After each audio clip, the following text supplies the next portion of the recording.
Chapter 28. Coriolanus turned his back to the cage, leaning on the table with his hands waiting. "It's like this," said Sejanus, his voice rising with emotion. "Some of the rebels are leaving District 12 for good, heading north to start a life away from Panem. They said if I help them with Lil, I can go too." As if questioning the claim, Coriolanus raised his eyebrows. Sejanus' words stumbled out. I know, but they need me. The thing is, they're determined to free Lil and take her with them. If they don't, the capital will hang her with the next lot of rebels they bring in. Plan's simple, really. Prison guards work in 4-hour shifts. I'm going to drug a couple of my mom's treats and give them to the outside guards. This medicine they gave me in the capital knocks you out like that. Sejanus snapped his fingers. I'll take one of their guns. The inside guards are unarmed too, so I can force them into the interrogation room at gunpoint. It's soundproof, so no one can hear them yell. Then I'll get Lil. Her brother can get us through the fence. We'll head north immediately.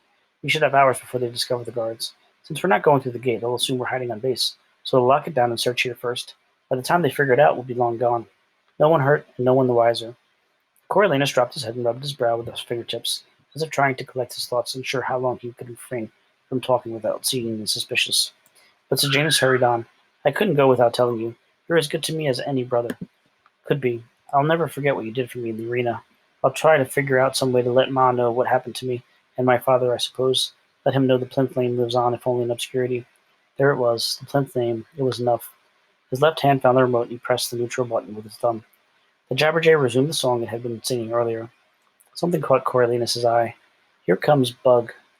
"Here comes Bug," the bird repeated in his voice. "Hush, you silly thing," he told the bird. I'm really pleased it had resumed its normal neutral pattern. Nothing to alert Sejanus there. He quickly snapped the cloth in place and marked it with J1. "We need another water bottle. One broke," said Bug as he entered the hangar. "One broke," said the bird in Bug's voice, and then it began to imitate a passing crow. "I'll find one." Coriolanus handed him the cage. As Bug left, Coriolanus crossed over to the bin where they kept supplies and began to dig around. Better to stay away from the other Jabberjays while the conversation continued. If they started mimicking too much, Sejanus might wonder why the first bird had been so silent. Not that he really knew how the birds worked. Dr. K had not explained that to the group at large. "Sounds crazy," said Janus. "So many things could go wrong." Coriolanus read off a list. "What if the guards don't want your mom's treats, or one does and collapses while the other's watching? What if the inside guards call for help before you can get them in the room? What if you can't find the key to Little Cell? Well, what do you mean your brother will get you through the fence? No one's going to notice him. What, cutting through it?" "No, there's a weak spot in the fence behind the generator. It's already loose or something. Look, I know a lot of things have to go right, but I think they will." So Janus sounded as if he was trying to convince himself. "They have to, and if they don't, then they'll arrest me instead of later. Now instead of later, right? When I'm wrapped up in something worse." Coriolanus shook his head unhappily. "I can't change your mind." Sejanus was adamant. "No, I've decided. I can't stay here. We both know it. Sooner or later I'll snap. I can't do the peacekeeping work in good conscience, and I can't keep endangering you with my crazy plans." "But how will you live out there?" Coriolanus found a box with a new water bottle. "We've got some supplies. I'm a good shot," said Sejanus. He had not mentioned the rebels having guns, but apparently they did. "And when the bullets run out, we'll figure something out. Fish, net birds." "They say there are people in the north," Sejanus told him. Coriolanus thought of Billy Tope luring Lucy Gray to that imaginary outpost in the wilderness. Had he heard about it from the rebels, or had he heard about it from him? "But even if they aren't, there's no capital." And Sejanus continued, "And that's the main thing for me. It isn't not the district or that. Not student or peacekeeper. It's living in a place where they can't control my life. I know it seems cowardly running away, but I'm hoping that once I'm out here, maybe I can think straighter and come out something I can help the districts." "Fat chance," thought Coriolanus. "It'll be amazing if you survive the winter." He pulled the water bottle from its packaging. "Well, I guess all there is to say is I'll miss you and good luck." He felt Sejanus moving in for an embrace when Bug came through the door. He held out the bottle. "Found one." "I'll let you get back to work," Sejanus gave a wave and left. Coriolanus went on mechanically covering and marking cages while his mind raced. What should he do? Part of him wanted to run to the hovercraft and erase Jabberjay number 1. Put it on play, then neutral, then record, then neutral, gun in swift succession so that it would have nothing memorized but the distant sounds of the soldiers in the tarmac. But then what would his options be? To try to dissuade Sejanus from his plan? He had no confidence that he could, and even if he did, it was only a matter of time before Sejanus came up with another scheme. To rat him out of the base commander, he would likely deny it, and as the only proof lay in the Jabberjay's memory bank, Coriolanus would have nothing to back up his accusation. He didn't even know the time of the breakout, so no trap could be set. And where would he leave that with him with Sejanus? Or if he got out the entire base? As a snitch, and an unreliable one at that, and a troublemaker? He'd taken care not to speak while the Jabberjay was recording so as not to incriminate himself in any way. But Dr. Gall would get the reference to the arena, and she would understand the taping had been intentional. If he sent the bird to the Citadel, she could decide how best to handle the matter. Probably she'd put a call into Strable Plinth, discharge Sejanus, send him home before he did any damage. Yes, that would be best for everyone.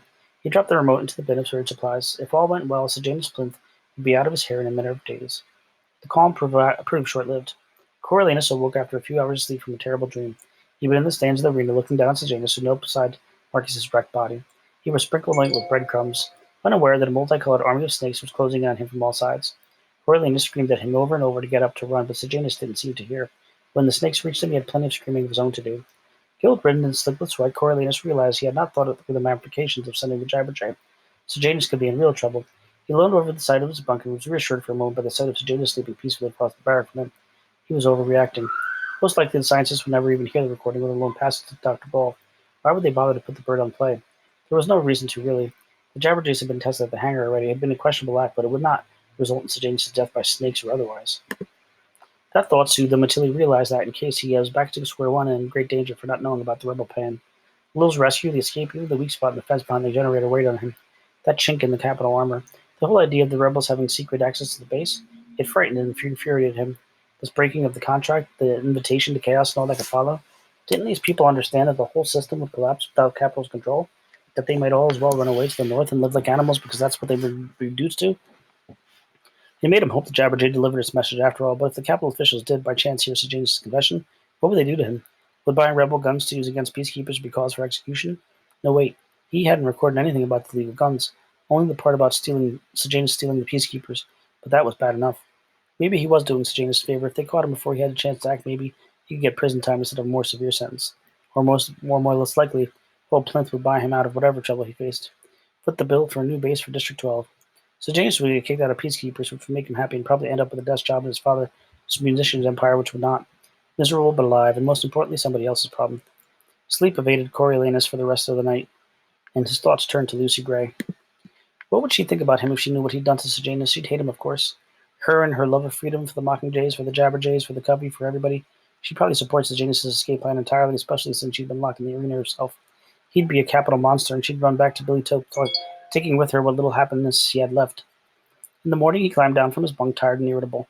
The scientist had flown home to the capital the night before, leaving his squad to install routines. He dragged through the day, trying not to think about how in a couple of weeks he should be starting an education at the university with a full ride, choosing his classes, touring the campuses, buying his books. As to the Sejanus dilemma, he'd accepted that no one would ever hear the Jabberjay's dispatch, and he should just corner him and throttle some sense into him. Threatened to report him to both the commander and his father, and carried through on threat if he persisted. He'd had enough of this whole idiotic thing. Unfortunately, the day offered no opportunity to present his ultimatum. To make matters worse, Friday brought a letter from Tigris, chock full of bad news. Prospective buyers and lots of nosy people have been touring the Snows' apartment. They received two offers, both far below the amount of money they need to move to most modest apartments Tigris had seen. The visitors distressed the grandmom, who camped among her rose bushes in a great show of denial when they appeared. However, she overheard one couple who were inspecting the roof, discussing how they could replace her beloved garden with a goldfish pond. The idea that the roses, the very symbol of the Snow dynasty, was about to be demolished, precipitated her downward spiral into an even greater agitation and confusion. It was worrisome to leave her alone. Tigris was at her wits' end and asking for advice, but what advice could he give? He had failed them in every way, and could think of no road out of their despair. Anger, impotence, humiliation, these were all he had to offer. By Saturday, he almost looked forward to confronting Sejanus. He hoped it would come to blows. Someone should pay for their indignities of the Snow family. Who better than the Plinth? Smiley, Bug, and Beanpole were as eager to go to the Hob as ever, although they were getting tired of spending Sundays recuperating. As they dressed for the evening out, the bunkmates decided to forego the white liquor for some fermented apple cider, which didn't pack as much tump but still gave a drink a nice buzz. The question was academic for Coriolanus, who had no intention of imbibing at all. He wanted a clear head when he dealt with Sejanus. As they were leaving the banks, they got roped into an extra detail by Cookie and spent half an hour unloading a hovercraft full of crates. You'll be glad about next weekend, Commander's birthday party, he said, and he slipped them a quarter bottle of what turned out to be cheap whiskey. It was a big improvement over the local brew. When they arrived at the Hob, they barely had time to grab some crates and squeeze into a spot against the back wall before Maud Ivory danced on stage to introduce the covey. Not great seats, but between Cookie's whiskey and the fact that they could enjoy some of Maud's treats instead of trading them, no one felt the need to complain, although Coriolanus privately regretted missing his time with Lucy Gray in the shed. He placed his crate practically on top of Sejanus so he would know if he tried to disappear again. Sure enough, about an hour into the show, he felt Sejanus rise and watched him move off toward the main door. Coriolanus counted them before he followed, trying to attract as little attention as possible. But they were near the exit, no one seemed to notice. Lucy Gray began a downbeat number, and the covey played mournfully behind her. You come home late, fall on your cot. You smell like something that your money bought. We don't have cash, or so you say, so where did you get it out, and how did you pay? The sun don't rise except for you. You think so, but you're wrong. You tell me lies. I can't stay true. I'll sell you for a song. The song grated at him. It sounded like another Billy Tope-inspired number. Why didn't she write something about him instead of dwelling on that nobody? He was the one who saved her life after Billy Tope had brought the ticket in the arena. Coriolanus stepped outside just in time to see Sejanus running the corner of the hob. Lucy Gray's voice poured out into the night air as he skirted along the side of the building. You get up late, won't say a word. You've been with her, that's what I heard. I don't know you, so I've been told, but what I do when the night gets cold. The moon don't wane and wax for you. You think so, but you're wrong. You cause me pain, you make me blue. I'll sell you for a song. Coriolanus paused in the shadows at the back of the hob as he watched Sejanus hurry through an open door shed. All five of the Cubby were on stage, so who was he looking for? Was this a prearranged meeting with the rebels to lock down their escape plans? He had no desire to walk in a whole nest of them, and he had just resolved to lead it out when the woman from the hob, the one Sejanus had supposedly seen on the pocket knife, came out the door stuffing a wad of bills into her bucket. She disappeared down an alley, leaving the hob behind. So that was it. Sejanus had come to give her money for weapons, most likely the guns he was planning to hunt with them north. This seemed as good a time as any time to confront him, while the contraband was still hot in his hands. He crept it over the shed, not wanting to startle Sejanus if he was handling a gun, his footsteps masked by the music. You hear you're not, it's more than me, it's more than you, it's more like we. They're young and soft, they worry so. You coming or going, they need to know. The stars don't shine and shoot for you, you think so, but you're wrong. You mess with mine, I'll hurt you too, I'll sell you for a song. During the applause that followed, Coriolanus peered around the shed's open doorway. The only light coming from a small lantern, the type he'd seen some of the coal miners holding at Arlo's hanging position in a crate on the back of the shed. In its glow, he could make out Sejanus and Billy Tope crouched over a burlap sack, out of which protruded several weapons. As he took a step in, he froze, suddenly aware of the barrel of a shotgun positioned inches from the side of his rib cage. He drew in his breath and was beginning to raise his hand slowly when he heard the quick tap of shoes behind him and Lucy Gray's laughter. Her hands landed on his shoulders. With a "Hey, saw you slip out," Barbara Sir said if you. Then she tensed, aware of the gunman. Inside was all, he said. Coriolanus moved toward the lamp with Lucy Gray holding tightly to his arm. He heard the cinder block scrape on the cement floor and the door shut behind them. So Janus leaped to his feet. No, it's all right, Spruce. He's with me. They're both with me. Spruce moved into the lamplight. Coriolanus recognized him as the man who had restrained Lil the day of the hanging. The brother Sejanus had mentioned, no doubt. The rebel looked them over. Thought we agreed this was between us. He's like my brother, said Sejanus. He'll cover me for when we run. Buy us more time. Coriolanus had promised to do no such thing, but he nodded. Spruce redirected his barrel to Lucy Gray. What about this one? Told you about her, said Billy Tope. She's going to the north with us. She's my girl. Coriolanus could feel Lucy Gray clench his arm, then drop it. If you'll take me, she said. You two aren't together, said Spruce, his gray eyes moving from Coriolanus to Lucy Gray. Coriolanus had been wondering this as well. Was she really going with Billy Tope? Had she been using him as he suspected? He's seeing my cousin, Barbara Zor. She sent me to tell him where to meet up tonight is all, said Lucy Gray. So she just lied to defuse the moment. Was that it? Still unsure, Coriolanus played along. That's right. Spruce considered, then shrugged and lowered the gun, releasing Lucy Gray from its hold. I guess you'll be company for Lil. Coriolanus' eyes fell to the cache of weapons, two more shotguns, a standard peacekeeper rifle, like the ones they used in target practice, some heavy piece that appeared to launch a grenade, several knives. That's quite a haul. Not for 5 people, Spruce replied. It's the ammo I'm concerned about, but it'd be helpful if you could get us some more from that base. So Janus nodded. Maybe. We don't really have access to the armory, but I can look around. Sure, stock up. Everyone's head snapped towards the sound. A female voice coming from the far corner of the shed. Coriolanus had forgotten about the second door since no one ever seemed to use it. In the pitch blackness outside the lamp of the light, he could not stay if it was open or shut or make the intruder. How long had she been hiding there in the gloom? Who's there? Said Spruce. Guns, ammo, mocked the voice. You can't make more of that, can you? Up north? The nastiness helped Coriolanus place it from the night of the brawl in the hob. It's made for a lip, the mayor's daughter. Trailing after Billy Tope like a hound in heat, said Lucy Gray under her breath. Always keep that last bullet somewhere safe so as you can blow your brains out before they catch you, said Mayfair. Go, get home, ordered Billy Tope. I'll explain this later. It's not how it sounded. No, come in. Join us, Mayfair, invited Spruce. We've got no quarrel with you. You can't choose your pa. We won't hurt you, said Sejanus. Mayfair gave an ugly laugh. Of course you won't. What's going on, Spruce asked Billy Tope. Nothing. She's just talking, he said. She won't do nothing. That's me. All talk, no action. Right, Lucy Gray? How'd you enjoy the Capitol, by the way? The door gave a small creak, and Coriolanus had the sense Mayfair was backing away, about to flee. With her would go his entire fortune. No more than that, his very life. If she reported what she'd heard, the whole lot of them would be as good as dead. In a flash, Spruce lifted a shotgun to shoot her, but Billy Tope knocked the barrel towards the floor.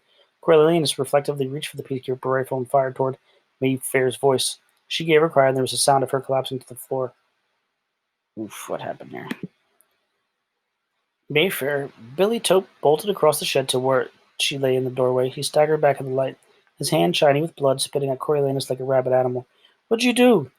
Lucy Gray began to shake the way she had in the zoo when Arachne Crane's throat had been slit. Coriolanus gave her a push, and her feet started moving towards the door. Go back, get on stage, that's your alibi, go. Oh no, if I swing, she's swinging with me, Billy Tope charged after her. Without hesitating, Spruce shot Billy Tope through the chest. The blast carried him backward, and he crumpled to the floor. In the stillness that followed, Coriolanus registered the music coming from the hob for the first time since Lucy Gray had finished her number. Maud Ivory had the entire house caught up and singing along. Keep on the sunny side, always on the sunny side. You better do like he said, Spruce told Lucy Gray, before they miss you and someone comes looking. Keep on the sunny side of life. Lucy Gray couldn't take her eyes off Billy Toad's body. Coriolanus grabbed her by the shoulders, forcing her to look at him. Go, I'll take care of this. He propelled her to the door. It will help us every day. It'll brighten all the way. She opened it and they both looked out. The coast was clear. If we keep on the sunny side of life, yes, sir, keep on the sunny side of life. The whole hob broke into drunken cheers, signifying the end of Maud Ivory's song. They were just in time. You were never here, Coriolanus whispered in Lucy Gray's ear as he let her go. She stumbled across the pavement and into the hob. He stood at the door shut with his foot. Sejanus checked Billy Pope's pulse. Spruce stuffed the weapons back into the burlap bag. Don't bother, they're dead. I'm planning to keep this myself. What about you two? The same, obviously, said Coriolanus. Sejanus stared at them, still in shock. Him too. I'll make sure. You might think about coming with us. Someone's going to pay for this, said Spruce. He retrieved the lamp and vanished out the back door, throwing the shed in the darkness. Coriolanus fumbled forward until he found Sejanus and pulled him out of the spruce. He forced Mayfair's body into the shed with his boot and firmly closed the door on the murder scene with his shoulder there. He successfully made it in and out of the shed without touching anything with his skin, except the gun he killed Mayfair with, of course, no doubt covered in his fingerprints and DNA. But Spruce would take that when he left District 12 never to return. The last thing he needed was a repeat of the handkerchief scenario. He could still hear Dean Highbottom taunting him. Do you hear that, Coriolanus? It's the sound of snow falling. For a moment he inhaled the night air. Music, some sort of instrumental piece, floated above them. He guessed Lucy Gray had made it into the stage, but he had not yet reclaimed her voice. Grabbing Sejanus by the elbow, he steered him around the shed and checked the passage between the buildings. Empty. He hurried them down the side of the hob, pausing before they turned the corner. Not a word, he hissed. Sejanus' pupils wide, sweat staining his collar, repeated not a word. Inside the hob, they took their seats. Next to them, Beanpole sat propped against the wall, apparently blacked out.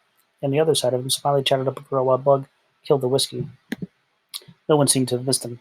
The instrumental ended, and Lucy Gray pulled herself together enough to sing again, choosing a number that required all the covey to back her up. Smart girl. They would likely be the ones to discover the body since the shed was their break room. The longer she kept them all together up there, the better her alibi would be. The more time Spruce would have to get those murder weapons out of the area, and the harder it would be for the audience to place anything in time. Coriolanus' heart pounded in his chest as he tried to assess the damage. He thought no one would much care about Billy Tope except Crib Carmine, maybe. But Mayfair? The only child of the mayor? Spruce was right. Somebody's going to pay for her. Lucy Gray opened the door floor to request and managed to keep all five of the covey on stage for the rest of the program. But Ivory collected money from the audience as usual. Lucy Gray thanked everybody. The covey took a final bow, and the audience began to shuffle towards the door. We need to head straight back, Coriolanus said quietly to Sejanus. They each threw one of the Beanpole's arms over their shoulder and headed without with Bug and Smiley trailing behind. They traveled about 20 yards down the road when Maud Ivory's hysterical screams cut through the night air, causing everybody to turn back. Since it would have been suspicious to keep going, Coriolanus and Sejanus swung Beanpole around as well. Then very quickly, peacekeeper whistles blew and a couple of officers were waving them back to base. They lost themselves in the herd and did not speak to each other again until they reached the barrack, heard their bunkmates snoring, and snuck into the bathroom. We know nothing. That's the whole story, Coriolanus whispered. We left the hob briefly to piss. The rest of the night we were at the show. All right, said Sejanus. What about the others? Bruce is long gone. Lucy Gray won't tell a soul, not even the covey. She won't want to put them in danger, she said. Tomorrow we'll both be hungover and spend the day in the base. Yes, stay on the base. Sejanus seemed distracted to the point of incoherence. Coriolanus grasped his face between his hands. Sejanus, this is life or death. You have to hold it here together. Sejanus agreed, but Coriolanus knew he didn't sleep a wink after that. He could hear him shifting around the whole night. In his own mind, he replayed the shooting again and again. He killed for the second time. If Bobbin's death had been self-defense, what was Mayfair's? Not premeditated murder. Not murder at all, really. Just another form of self-defense. Balmoral might not see it the way that way he did. Mayfair may not have had a knife, but she had the power to get him hanged. Not to mention what she'd do to Lucy Gray and the others. Perhaps because he had actually seen her die, or even had a good look at the body, he felt less emotional than when he killed Bobbin. Or perhaps the second killing was just easier than the first. At any rate, he knew that he'd have to shoot her again if he'd had to do it all over, and somehow they supported the rightness of his actions. The next morning, even the hungover bunkmates made it to the mess hall for breakfast. Smiley got the scoop from the nurse friend who'd been on duty at the clinic the night before when they brought in the bodies. They're both locals, but one of them's the mayor's daughter. The other one's a musician or something, but that's not what you've seen. They were shot dead in the garage behind the hob, right during the show. Only none of us heard it because of the music. Did they find out who did it? Asked Beanpole. Not yet. These people aren't even supposed to have guns, but like I told you, they're floating around out here. Killed by one of their own, though. How do you know that? Asked Sejanus. Shut up, thought Coriolanus. Knowing Sejanus, he could be one step away from confessing to a crime he didn't even commit. Well, she said they think the girl was shot in the peacekeeper's rifle, probably an old one that got stolen during the war, and the musician was killed by some sort of shotgun locals used for hunting, probably two shooters. Smiley reported they searched the surrounding area and couldn't find weapons. Long gone with the murders, if you ask me. Coriolanus' nerves unwound a bit, and he ate a fork full of pancakes. Who found the bodies? "That little singer, the one with the pink dress," said Smiley. "Maud Ivory," said Sejanus. "I think that's it." Anyway, she freaked out. They questioned the band, but when would they have had time to do it? They barely leave the stage. Anyway, no guns were found, Smiley told them. Shook them up pretty good, though. I guess they knew the musician guy somehow or other. Coriolanus stabbed the link of sausage with his fork, feeling much improved. The investigation was off to a good start. Even so, it could still be bad for Lucy Gray having the double motive of Billy Tope being her old flame and Mayfair having sent her to the arena. Once the arena was brought into it, could he be implicated? No one from 12 knew he was her new love, except the Covey, and Lucy Gray would keep that quiet. Anyway, if she had a new love, why would either of them care about Billy Tope? They might want to kill Mayfair, though, as a form of revenge, and Billy Tope might try to defend her. Actually, that was not far from what happened, but hundreds of witnesses could swear Lucy Gray had been on stage for all but a brief period of the show. No guns had been found. It would be tough to prove her guilty. He would have to have patience, give things time to simmer down, but then they could be together again. In many ways, he felt closer to her than ever now that they had this new and unbreakable bond. In view of the past night's events, the commander locked down the base for the day. Not that Coriolanus had plans anyway. He would have to steer clear of the cove for a while. He and Sejanus floated around, trying to look normal. Playing cards, writing letters, cleaning their boots as they knocked mud from the treads. Coriolanus whispered, "What about the escape plan? Is that still on?" "I've got no idea," said Sejanus. "The commander's birthday isn't until next weekend. That was the night we were supposed to go. Corey, what if they arrest an innocent person for these murders?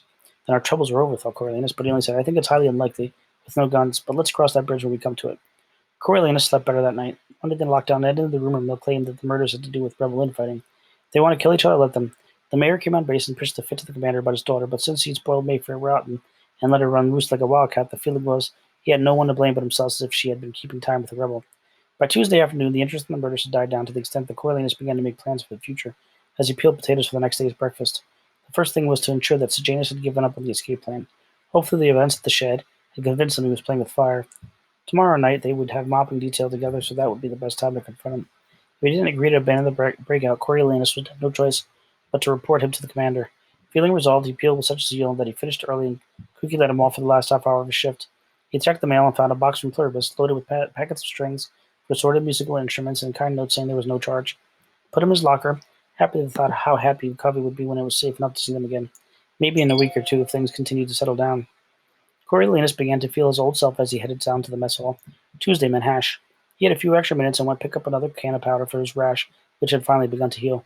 But as he came out the clinic, a base ambulance pulled up, the back door swung open, and the two medics pulled a man on a stretcher from the back. His blood-soaked shirt suggested he might be dead, but as they carried him inside, he turned his head. A pair of gray eyes landed on Coriolanus, who could not suppress a gasp. "Spruce." Then the door swung shut, blocking him from view. Coriolanus got word to Sejanus after hours, but neither knew what it meant. Spruce had clearly mixed it up with the peacekeepers, but why? Had they connected them with the murders? Did they know about the escape plan? Had they found out about the gun purchase? What would he tell them now when they captured him? Wednesday breakfast, Smiley's reliable nurse let him know that Bruce had died from his wounds during the night. She didn't really know, but most people thought he'd been involved with the murders. Coriolanus went through the morning on autopilot, waiting for the other shoe to drop. At lunch it did. A pair of military police officers came to the table in the mess and arrested Janus, who went without a word. Coriolanus tried to mirror his bunkmate's shocked faces. Obviously, he parroted there had been a mistake.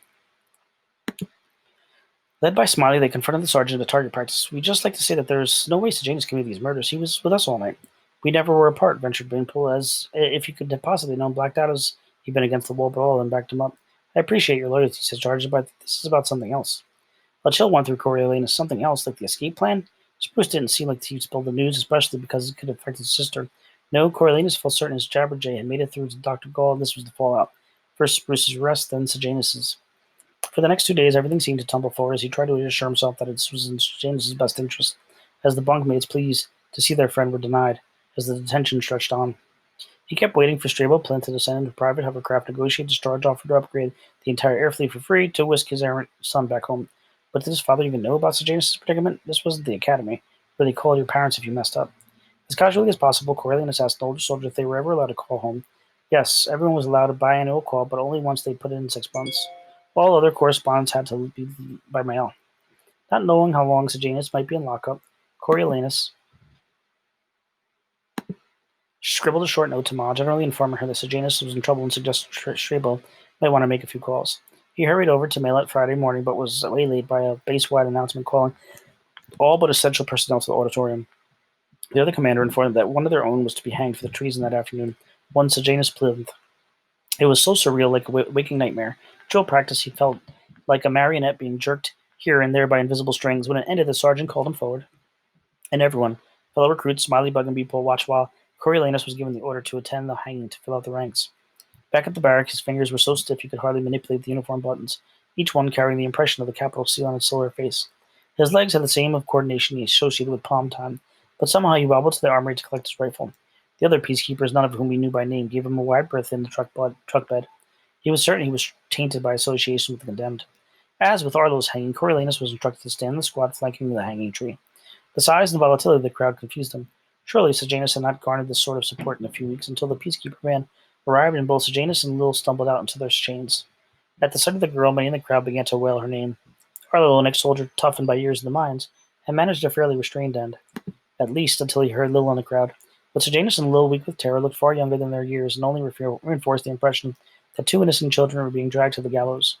Lil, her shaking legs unable to bear her weight, was hauled forward by a pair of grim-faced peacekeepers who would probably spend the following night trying to obliterate the memory with light liquor. As they passed him, Coriolanus locked eyes with Sejanus, and all he could see was the 8-year-old boy on the playground, the bag of gumdrops clenched in his fist. Only this boy was much, much more frightened. Sejanus' lips formed his name Corio, and his face contorted in pain. But whether it was a plea for help or an accusation of betrayal, he couldn't tell. The peacekeepers positioned the contempt side by side on the trapdoors. Another tried to read out the list of charges over the streaks of the crowd, but all the Coriolanus could catch was the word treason. He averted his eyes as the peacekeepers moved in with the noose, and he found himself looking at Lucy Gray's stricken face. She stood near the front in an old gray dress, her hair hidden in a black scarf, tears running down her cheeks as she stared up at Sejanus. As the drum roll began, Coriolanus squeezed his eyes shut, wishing he could block out the sound as well, but he could not, and he heard it all. Sejanus' cries, the bang of the trapdoors, and the jabberjays picking up Sejanus' last words, screaming it over and over in the dazzling sun. Ma, ma, ma, ma, ma.